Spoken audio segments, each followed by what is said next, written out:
So, andito tayo ngayon sa isang sikat na subdivision dito sa Laguna. Secret kung saan to, no? Tamang motovlog tayo ngayon.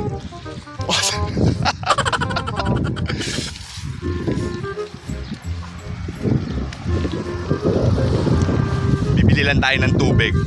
Napakaganda na ito sa lugar na to, no? Relax!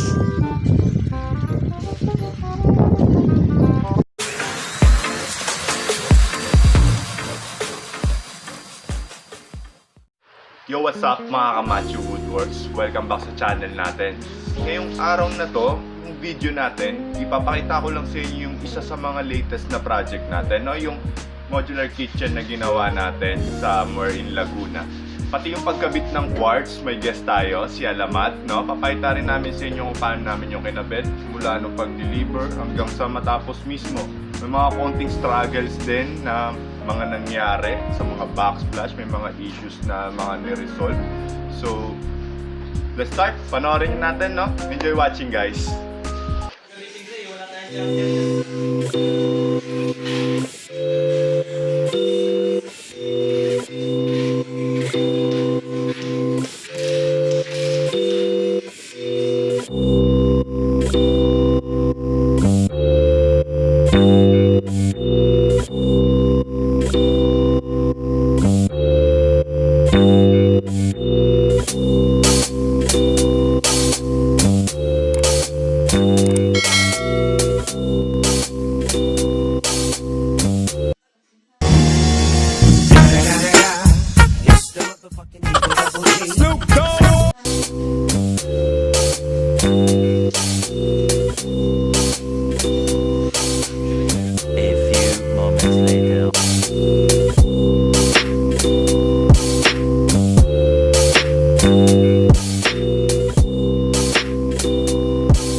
Day 2 namin ngayon dito sa Laguna, no? Kakabit tayo ng kitchen cabinet again and again. Ayan na naman si Brian. Laging ganyan yung pwesto niyan pagka nagbablog tayo, no?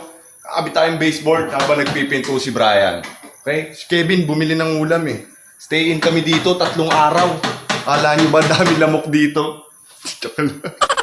Ayos ba yan, Bri? Ayos to.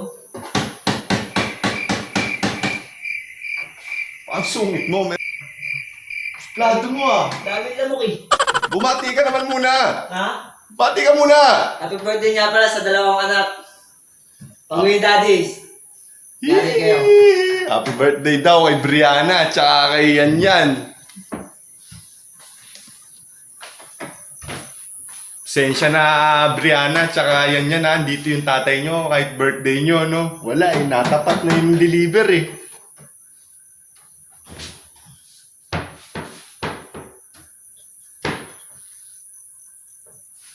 Pag-uwi naman daddy nyo, papa-party daw.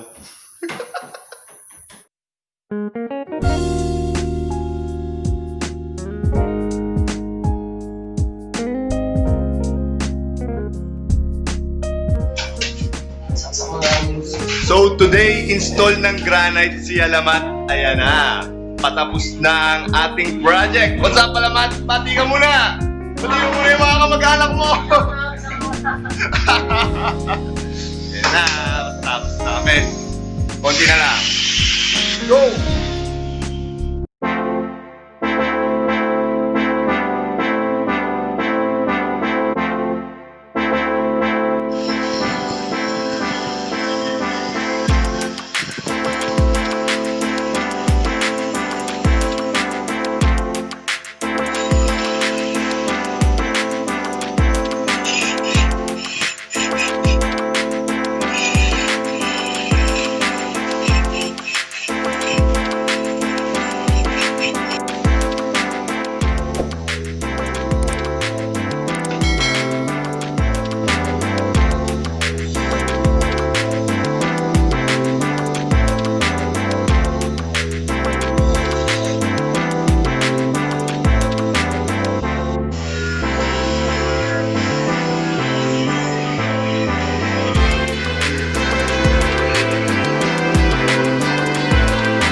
kailangan ng barina dito. Wow! Tas ka na.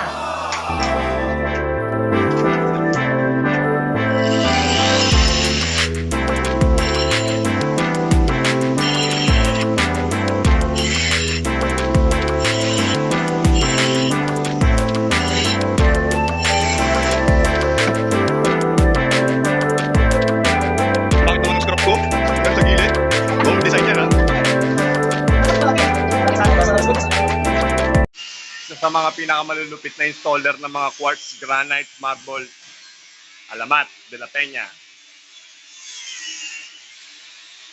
Ano, nagbutas na si Alamat ng para sa lababo natin. Undermount yung sink natin, no? Kaya kailangan pulido yung butas. Ayan. Binabatay ako si Alamat, eh. Baka mali-mali yung ginagawa. Mahirap pa naman turuan to. Di nga.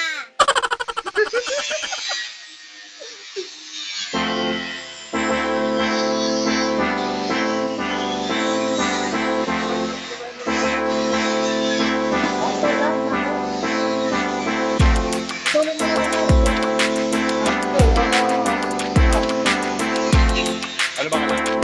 Tatabas si Alamat ng granite sa labas. Ito yung dalawang tropa natin, Kevin and Brian.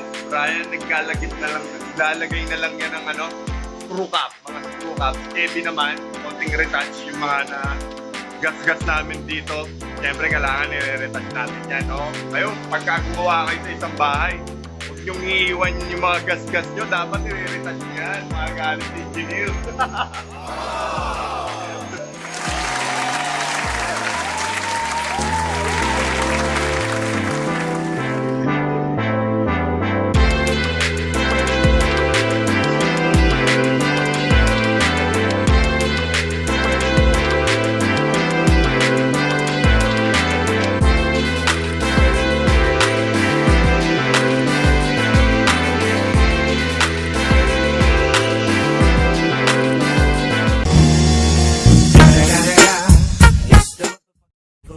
Snoop Dogg!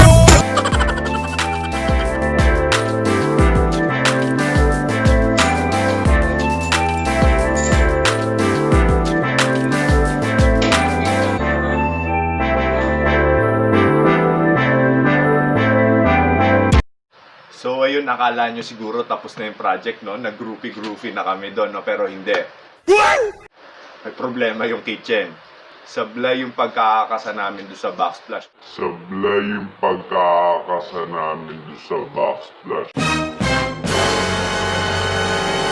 No, ang daming nagkaroon ng konting issue yung backsplash. Hindi namin siya naikasa ng maayos, no? Honest mistake, kinapos kami sa oras. Nabot na kami ng 10 PM doon kasi yung ano siya yung mosaic na tiles, sobrang liliit na nung mga kinakating ni Alamat na mga parts nung tiles, nung mosaic. Hatiin mo sa gitna para maikasa mo ng maayos. Sobrang hirap, hindi na namin siya kinaya, ano? So, nag-decide kami, ito yun, no?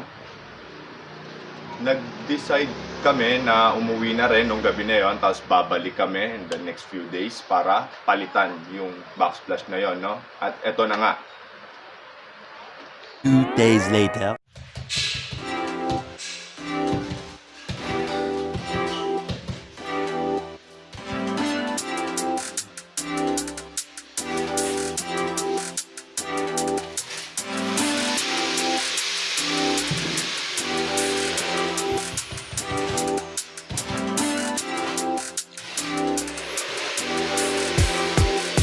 Yo, what's up mga Machowoodworks? So nakita nyo, sama ko na si Kuya Alpino, si Kuya Moises. Tinulungan nila ako magkasa ng tiles para ma-perfect na yung project talaga. Sa ngayon, ako muna yung runner, no? Busan na ulit kami ng tubig. Sigarilyo ng mga bata natin. Para bili muna tayo. Napaka sarap mag-bike dito. Init nga lang.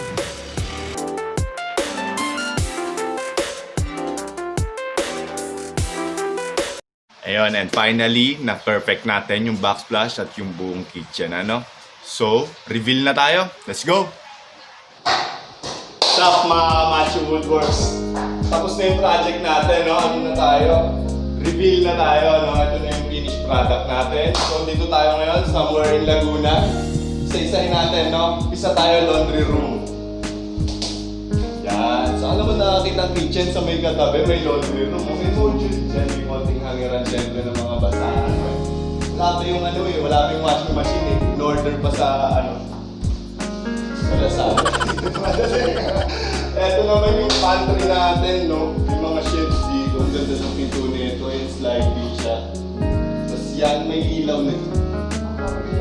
Yan, shelves natin yan.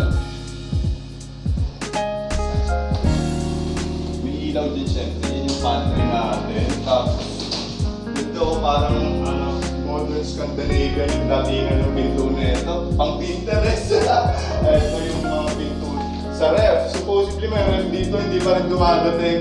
Naka-add to cart pa sa Lazada. Hindi pa ito. Yan, deep up. Mga closets dito. May konting drawers. Soft close lahat, no? Soft close lahat ginagamit natin dyan. Pati mga pinto. So, ito yung island natin. Countertop nito, shoutout nga pala kay Alamat. Si Alamat installer natin dito, no? Sa countertop natin. Cutlery, soft close din syempre. Tapos ito puro drawers na. Tapos dito yan may isang pintos. Ito maganda to, no? Pull out na gas tank, no? Dito natin lalagay yung gas tank natin. Natutunan ko to kay Boss 13K eh. Pinauso niya to. Yan. Soft close din, no? Para di hassle nga naman, no? Tapos ito, appliances lang muna natin ngayon. Range wood. May lift up na. So, ongoing pa kasi yung construction na bahay. Hindi pa advisable na may mga appliances na dito. So, follow na muna yung mga lutuan natin. Yan, yung mga pinto na. So, adjustable shelf. Also, ito yung isa sa mga pinagmamalaki ko yung pag-install natin, ha? Undermount sink. Ito yung stainless na undermount sink natin. Ang mga ganda. Nakita nyo naman. Tama na yan. Package na yan yung gripo, yung soap dispenser. So may nag-grinder kaya hindi nyo ako masyado marinig, no? Okay lang yan. Ito yung backdash na pinalitan natin. So panalo-panalo na siya ngayon, no? Napakaganda nag-match talaga yung backdash. May ilaw sa dito kasi di na masyadong makita kasi malakas ang ilaw sa labas. So yun, that's our project. Ito, fade drawer fade. Napegay ka na ba? Wala yan, no? Pantakip lang yan ng sink. Dito lang yan. So mga drawers pa rin. Soft close lahat. Yan. So yan yung project natin. Sana magustuhan ito ng client natin na nasa ibang bansa, somewhere in Canada. No? Pauwi na rin siya. Makikita niya na to. So excited na rin ako na makita niya itong project na to. So ito, no, kung gusto nyo ma-experience itong quality ng Machowoodworks, so visit nyo yung Facebook page natin. Naka-link siya sa description. Check nyo yung description natin. Nandun yung link ng page natin. Message lang kayo doon ay mag-reply sa inyo kung gusto nyo magpa-schedule ng mga gusto nyo ma-experience ng mga ganitong quality ng kitchen natin. Ano? So yun lang muna. No? So uwi na kami sa Cavite. Dito pa kami sa Laguna. Medyo malayo-layo pa to. Uwi na kami, no? So yun na nga, nakauwi na nga kami, ano? Dito na kami ngayon ulit sa Cavite. Bago tayo mag-outro, pakita ko muna sa inyo yung slideshow ng video, ano? Eto, enjoy guys!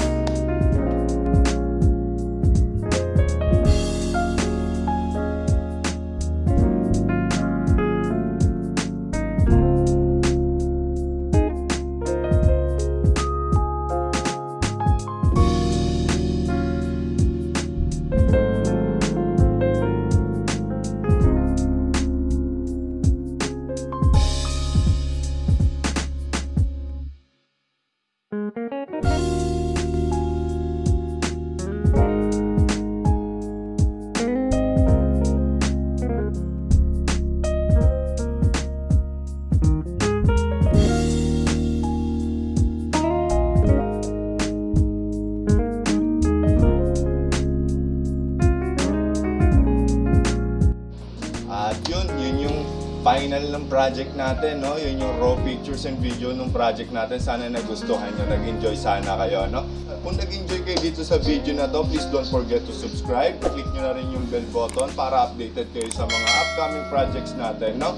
At gusto ko nga pala syempre muna magpasalamat doon sa client namin, no? Somewhere in Canada, nandun siya. Hindi ko na i-mention yung name niya. Gusto ko magpasalamat sa tiwalang binigay nyo sa amin kasi kahit nasa abroad kayo, na-execute natin yung project. kahit nando kayo, Viber lang tayo, medyo struggle lang konti, pero na-execute natin ng maayos yung project, na perfect natin yung project, no? Maraming salamat sa tiwalang binigay nyo. At syempre, no, yung mga ibang nasa abroad dyan, no, ito na yung sample na kayang ma-execute yung mga gusto nyong gawin sa bahay nyo, no, kahit nasa abroad kayo at nandito sa Pilipinas yung bahay nyo. Meron tayong mga contractors dito na mga tapat sa trabaho, ano? So mag-message lang kayo dun sa ating Facebook page. Nakalink siya sa description kung gusto nyo pong mag-inquire. Meron pong email address akong ilalagay dun sa description. So, doon na tayo magkita-kita. Maraming salamat sa panonood nyo, no? Thank you for watching, guys. Sana nag-enjoy kayo. See you next time. Paalam!